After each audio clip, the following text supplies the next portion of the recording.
Hi, I'm Dr. Susanna Bozzoni, and I'd love to talk to you more about the power of lifestyle to fight cancer. So, a lot of times we think of cancer like this horrible thing that we're just waiting to come to us, but we have to recognize that there is a lot of data to suggest that a lifestyle can make a big difference in supporting the immune system to fight cancer, to prevent cancer.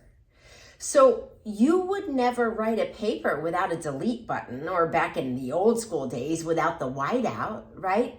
In the same way, our bodies are designed to handle abnormal cells, faulty cells, right? We have an immune system to get rid of these abnormal cells.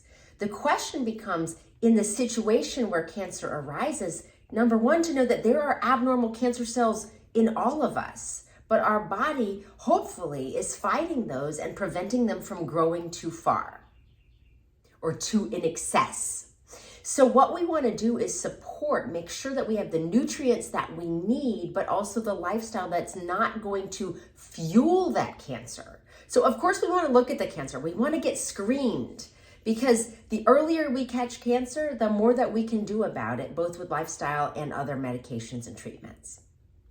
Number two, we want to follow the advice of our oncologist and work with them, but also work with a lifestyle medicine practitioner who can guide you in how to find your power around this very scary thing, to both prevent it, but also to treat it or to prevent recurrence if that applies to you. So the biggest things that I can offer you are, number one, of course, nutrition. We need to recognize that our immune system that is designed to handle these abnormal cells, is predominantly focused in the gut.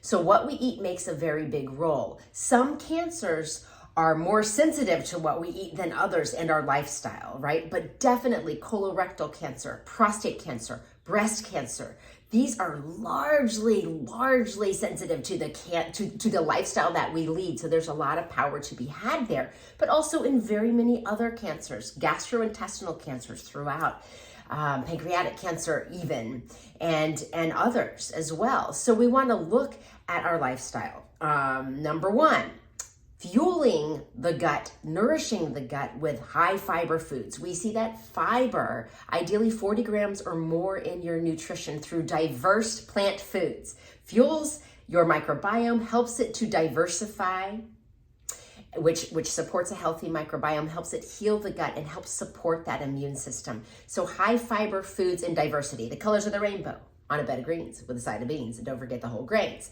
All right, we also want to recognize that stress plays a big role, right? Our body, if we are overwhelmed or overrun by stress, we're not sleeping well, both of these things can make it so that our attention is geared towards the lion that we are perceiving we're fighting, as compared to these processes that are important in fighting cancer. So making sure your self-care is good, that you're doing what it takes to not be overwhelmed by stress, to look at perception and how we can look at things differently so they don't overwhelm us, to consciously get at least 7 hours of sleep and prioritize that.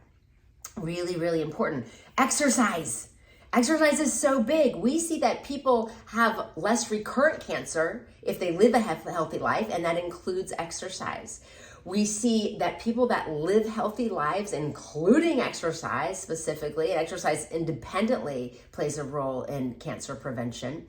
But this is part of a healthy lifestyle, and it helps to reduce the likelihood of getting cancer, the likelihood of worsening cancer, adverse health outcomes, and preventing recurrent cancer. So goal for 150 minutes a week of cardio activity. I can talk, but I can't sing. That's how hard I'm going. Try to get some resistance training a couple of times a week. Try to get some stretching in there.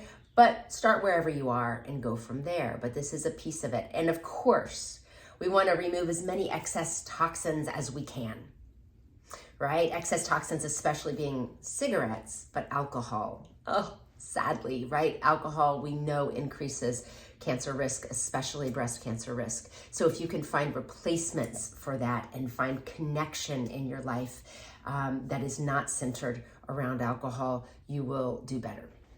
So that, in a nutshell, hopefully gives you some tips And anything else you want to hear about, please do write me, subscribe if I can offer you some better tips. And the goal is power, not blame. Less than 10% of cancer is genetic. We have a lot of power with lifestyle. We're only beginning to tap into the evidence, but we know that there's so much more that we can do in addition to the treatments that your oncologist offers you. So take care, good luck to you all, and stay inspired. Bye.